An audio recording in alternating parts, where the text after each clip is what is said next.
प्रिय मित्रों, आप सभी को मेरा नमस्कार। आशा है कि आप खुश हैं और आपके साथ जिंदगी की गाड़ी ठीक चल रही होगी। आज मैं एक और विशेष बात पर आपका ध्यान आकर्षित करना मांगता हूं, और वो सबसे बड़ा प्रश्न अगर किसी के दिमाग में है वो है परमेश्वर, गॉड, यहोवा। उसके बारे में मैं बात करना मांगता हूं। मैं उसके बारे में क्या बात करना मांगता हूं परमेश्वर के बारे में हम क्या बात करना मांगते हैं, ये तो बहुत हंसी वाली बात है, इसलिए कि परमेश्वर ने मुझे बनाया, मैं उसके बारे में क्या बात कर सकता हूं। लेकिन कुछ झलकियां परमेश्वर के वचन में दी गई है जिसके द्वारा हम ये समझ सकते हैं कि परमेश्वर कौन है, उसने हमारे लिए क्या किया। आपने भी शायद ये प्रश्न जरूर पूछा होगा कि यार इन लोग परमेश्वर, परमेश्वर, यहोवा, गॉड, ये शब्द जो इस्तेमाल करते हैं, आखिर ये है कौन, कहाँ से आया, इसको किसने बनाया, क्या ये कोई है इसको बनाने वाला या खुद ही एग्जिस्ट करता है बिना किसी और सहायता के। ये प्रश्न जरूर आता होगा। मेरे से कभी किसी ने पूछा, अरे भाई आप परमेश्वर पर विश्वास करते हो, ठीक है, लेकिन परमेश्वर को किसने बनाया? बहुत वाजिब सवाल है, क्वेश्चन है कि अगर सब चीजें परमेश्वर के द्वारा बनाई गई तो परमेश्वर को किसने बनाया? Who made God? वेल, ये एक प्रकार का क्वेश्चन तो ठीक है, लेकिन शायद दार्शनिक रूप से, फिलोसॉफिकल रूप से हम देखते हैं कि एक क्वेश्चन का ज्यादा वैल्यू इसलिए नहीं है क्योंकि हमारे पास ये पूछने के लिए कोई प्रश्न के लिए ये हिम्मत होना भी नहीं चाहिए कि परमेश्वर तुमको किसने बनाया, क्योंकि परमेश्वर जो है वो सेल्फ एग्जिस्टेंट है, वो खुद है।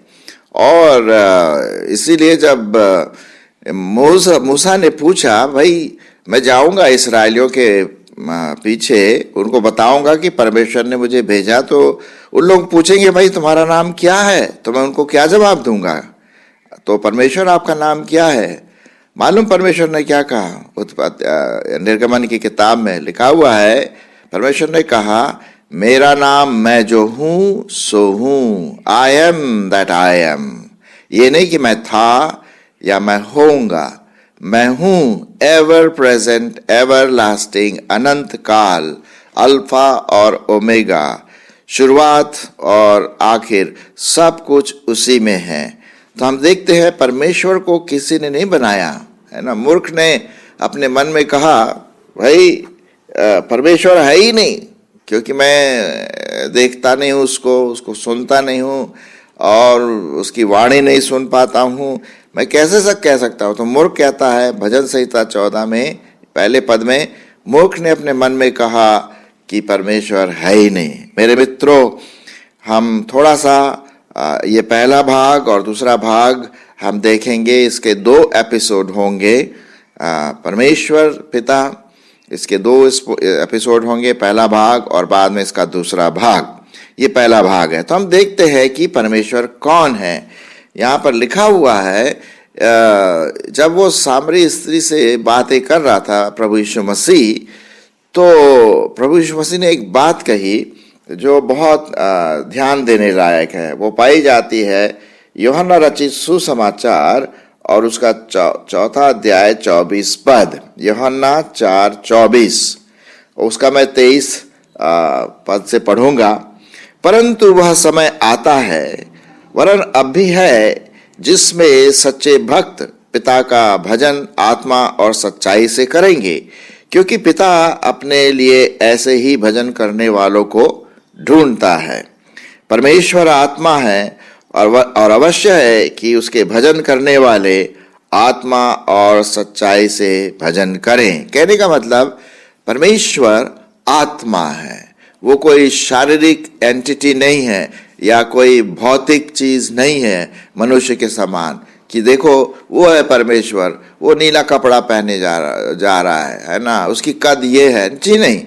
परमेश्वर आत्मा है, और जिसके अभी हम देखेंगे कि क्या क्या उसके चरित्र है, तो आप थोड़ा सा समझ जाएंगे। हालांकि जैसे मैंने शुरू में कहा, मैं कौन होता हूं परमेश्वर को पूरा बताने के लिए। परमेश्वर महान सर्व प्रभुता करने वाला परमेश्वर है। हम जो उसके बनाए हुए, हम क्या कह सकते, लेकिन थोड़ी सी झलकियां जरूर हम देखते हैं। तो परमेश्वर आत्मा है, उसको किसी ने नहीं बनाया, वो खुद था, है और रहेगा। और तो इसीलिए ये बात हमें ध्यान में रखना है। ओके, आइए हम आगे बढ़ेंगे। एक चीज देखते हैं कि परमेश्वर कौन है। वो आत्मा है और वो सृष्टिकर्ता भी है। उसने सारी सृष्टि जो आप देखते हैं, सुनते हैं, चिड़ियों की आवाज, जानवर, पेड़ पौधे, तारागण, मिल्की वे, हमारा पूरा सौराष्ट्र मंडल, और पता नहीं क्या क्या अलग अलग ढेर सारे जो गैलेक्सीज हैं, उनके सबको बनाने वाला, एटम तक को बनाने वाला, हर चीज जो आप देखते हैं, जो आप देखते भी नहीं हैं। कुछ चीजें हम अपनी आंखों से नहीं देख पाते, लेकिन वो है वहां पर। तो उन सबों का बनाने वाला सृष्टिकर्ता हमारा परमेश्वर है। यदि आप के पास बाइबल है तो आप जरूर पढ़ सकते हैं उत्पत्ति की किताब और उसका पहला अध्याय। वहां पर परमेश्वर का वचन साफ रीति से कहता है कि आदि में परमेश्वर ने आकाश और पृथ्वी की सृष्टि की। उत्पत्ति और उसका पहला अध्याय और पहला पद में क्या लिखा? आदि में परमेश्वर ने आकाश और पृथ्वी की सृष्टि। आदि का मतलब शुरू में ही था, परमेश्वर था। यहां नहीं लिखा कि परमेश्वर को किसी ने बनाया, आदि में परमेश्वर था। सो आदि में परमेश्वर ने आकाश और पृथ्वी की सृष्टि की। यहां लिखा हुआ पृथ्वी बेडौल और सुनसान पड़ी थी और गहरे जल के ऊपर अंधियारा था और परमेश्वर का आत्मा जल के ऊपर मंडराता था। तब परमेश्वर ने कहा उजियाला हो, तो उजियाला हो गया।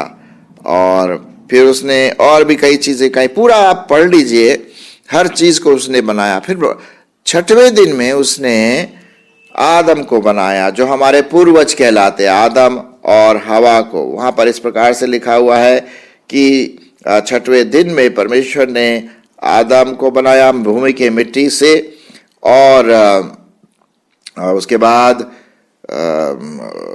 हवा को भी बनाया। तब परमेश्वर ने मनुष्य को अपने स्वरूप के अनुसार उत्पन्न किया, अपने ही स्वरूप के अनुसार परमेश्वर ने उसको उत्पन्न किया, नर और नारी करके उसने मनुष्यों की सृष्टि की।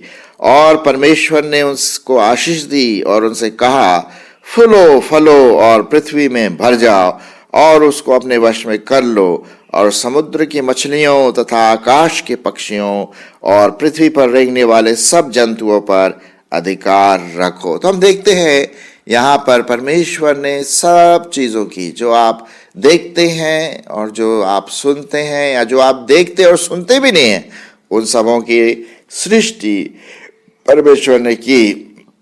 अगर हम देखें निर्गमन की किताब, उसका 20वां अध्याय और उसका 11 पद, वहां पर भी यही बात पढ़ते हैं।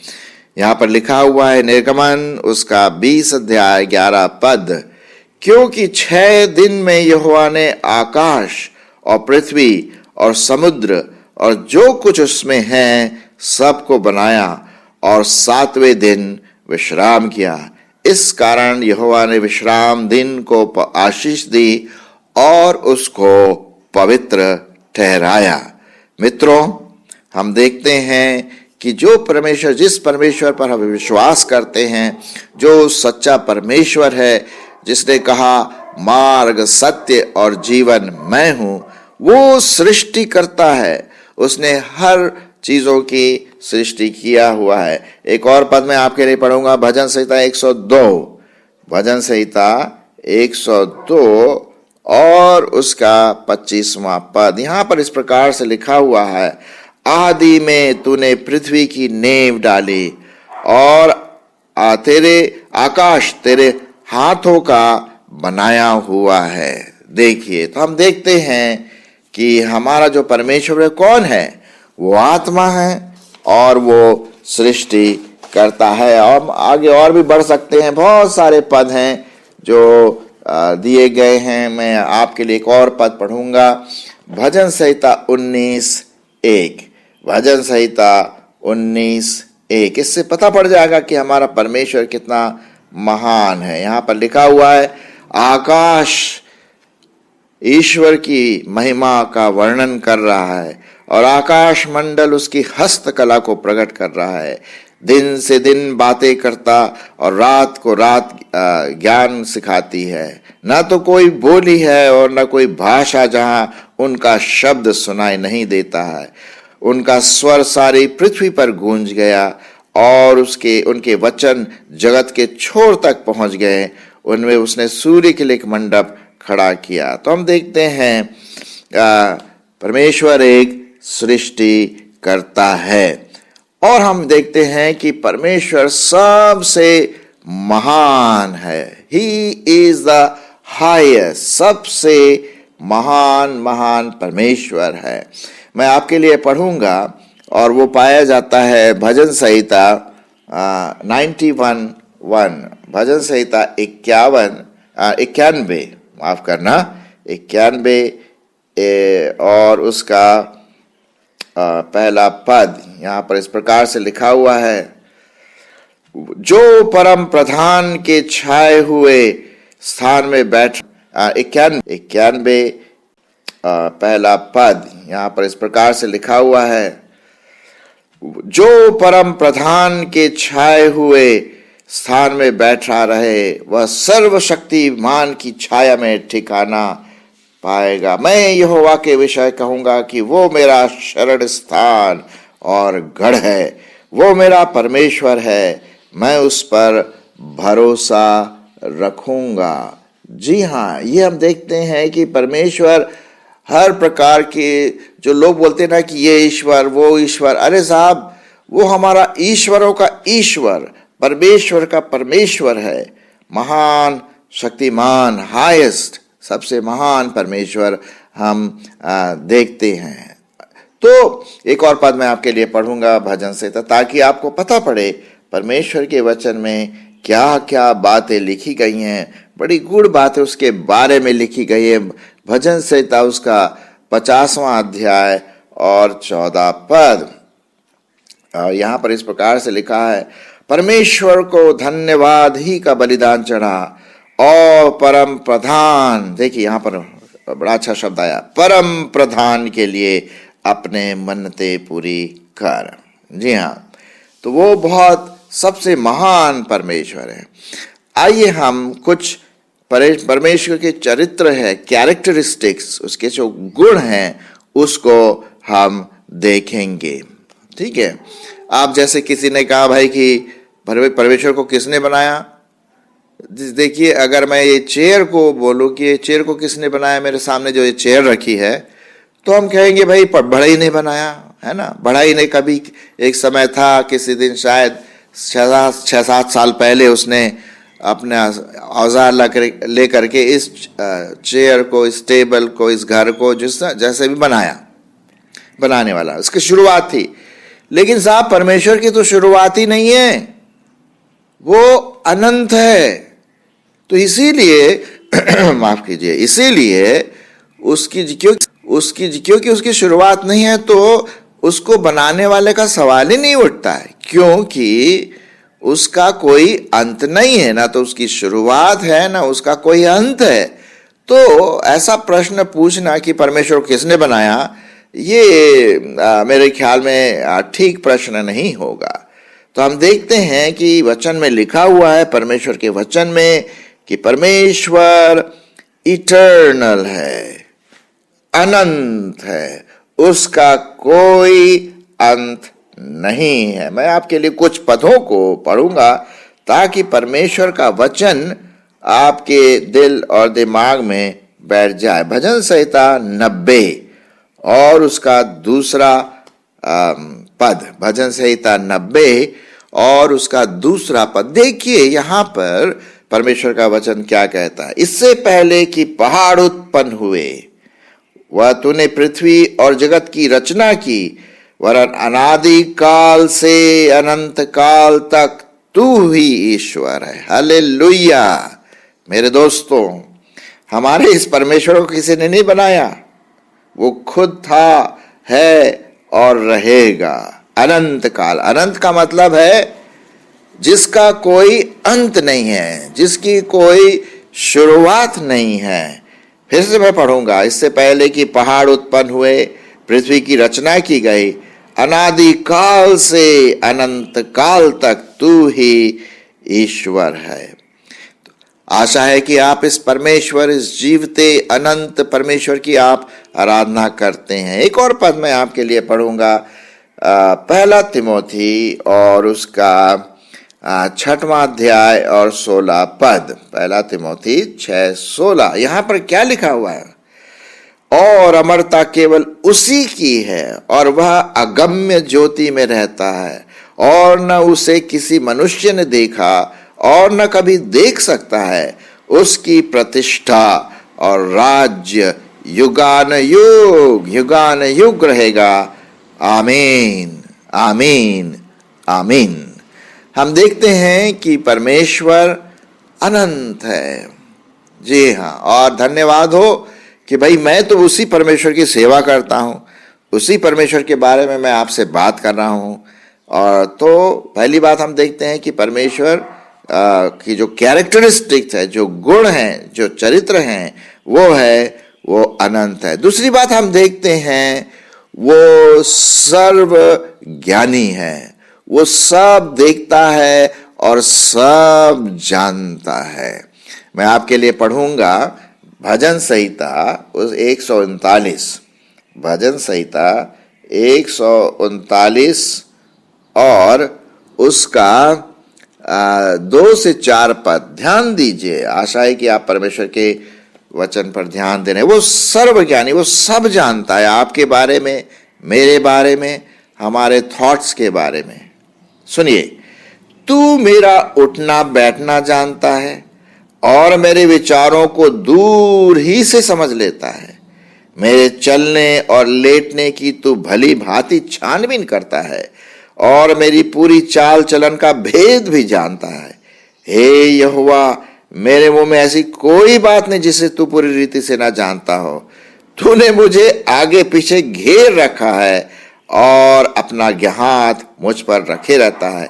यह ज्ञान मेरे लिए बहुत कठिन है, यह गंभीर और मेरी समझ से बाहर है। तो हम देखते हैं मेरे मित्रों, परमेश्वर के वचन में क्या लिखा हुआ है कि वो सब कुछ जानता है आपके बारे में और वो सब कुछ देखता भी है। जी हाँ, हम और आप इस दीवार के बाहर नहीं देख पाते हैं। आप और मैं मेरे अपने सिटी से दूसरी तरफ नहीं देख पाते हैं, लेकिन परमेश्वर तो पूरे सौर मंडल को, पूरे पृथ्वी को, पूरे मिल्की वे को देखता, सुनता और जानता है। इसके लिए मैं आपके लिए पढ़ूंगा नीति वचन और उसका 15 अध्याय 3 पद। नीति वचन उसका 15 अध्याय 3 पद। सुनिए क्या लिखा है। यहोवा की आंखें सब स्थानों में लगी रहती है, वह बुरे भले दोनों को देखती रहती है। जी हाँ, क्योंकि वो सब जगह मौजूद भी है, जिसके बारे में हम देखेंगे अभी। वो सर्वज्ञानी है, उसको सब पता है, उससे कोई बात छुपी नहीं है। आप अगर कोई बात छुप करके करना मांगते हैं या मैं करना मांगता हूं, वो सब जानता है। अगर मैं छुप करके पाप करता हूं, परमेश्वर वो पाप को जानता है, क्योंकि वो सर्वज्ञानी है। Hallelujah. He knows everything about himself और अस। पहला कुरिन्थियों उसका 2 अध्याय, पहला कुरिन्थियों और उसका 2 अध्याय, पहला कुरिन्थियों और उसका 2 अध्याय और उसके कुछ पदों को मैं आपके सामने पढ़ूंगा, 10 और 11। यहां पर लिखा हुआ है, परंतु परमेश्वर ने उनको अपने आत्मा के द्वारा हम पर प्रकट किया, क्योंकि आत्मा सब बातें वरन परमेश्वर की गूढ़ बातें भी जांचता है। मनुष्य में से कौन किसी मनुष्य की बातें जानता? केवल मनुष्य की आत्मा जो उसमें रहती है। और वैसे ही परमेश्वर की बातें भी कोई नहीं जानता, केवल परमेश्वर का आत्मा। तो हम देखते हैं He knows everything, वो सर्वज्ञानी है। और जो कुछ भी हमारे मन में निकलता है वो निकलने से पहले ही हमारे मन के विचारों को जांच लेता है, भांप लेता है। क्या लिखा हुआ है मत्ती रचित सुसमाचार उसका 10वां अध्याय और 29 पद। क्या पैसे में 2 गौरैये नहीं मिटते, तो भी तुम्हारे पिता की इच्छा के बिना उनमें से एक भी भूमि पर नहीं गिर सकती। ये सब परमेश्वर के ज्ञान में होता है। फिर दूसरी बात हम देखते हैं और परमेश्वर के गुण के बारे में कि वो सर्वव्यापी है। जी हां, सर्वव्यापी है। वो सब जगह मौजूद है, मेरे शहर में, आपके शहर में, एक साथ एकदम।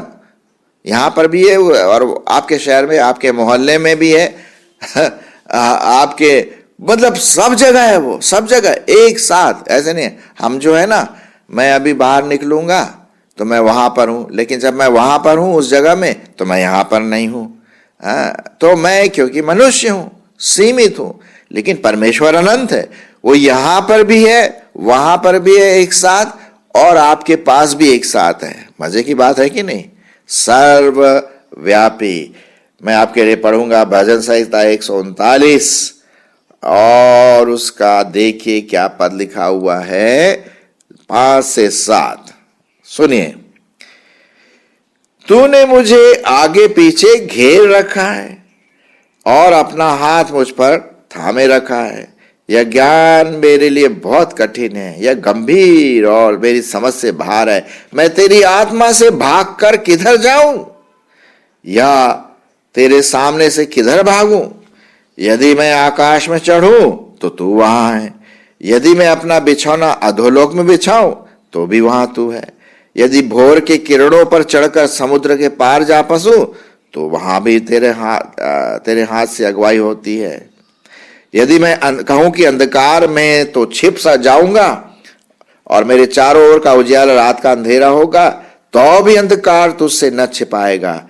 रात तो दिन के तुल्य प्रकाश देगी, क्योंकि तेरे लिए अंधियारा और उजियाला दोनों एक समान है। मेरे मन का स्वामी तो तू ही है, तूने मुझे माता के घर में रचा हुआ है। हालेलुया। परमेश्वर सब जगह है दोस्तों, हम उससे भागकर कहीं नहीं जा सकते। ये है हमारा परमेश्वर, ये उसके चरित्र, ये उसके गुण है जो हम देखते हैं। भजन प्रेरितों के काम मैं आपके लिए एक और पद पढ़ूंगा, प्रेरितों के काम मैं आपके लिए एक और पद पढ़ूंगा और उसका 17वां अध्याय और 24 से 27 पद आपके लिए पढ़ूंगा। जिस परमेश्वर ने पृथ्वी और उसकी सब वस्तुओं को बनाया, वह स्वर्ग और पृथ्वी का स्वामी होकर हाथ के बनाए हुए मंदिरों में नहीं रहता, न किसी वस्तु का प्रयोजन रखकर मनुष्यों के हाथों की सेवा लेता है, क्योंकि वह तो आप ही सबको जीवन और श्वास और सब कुछ देता है।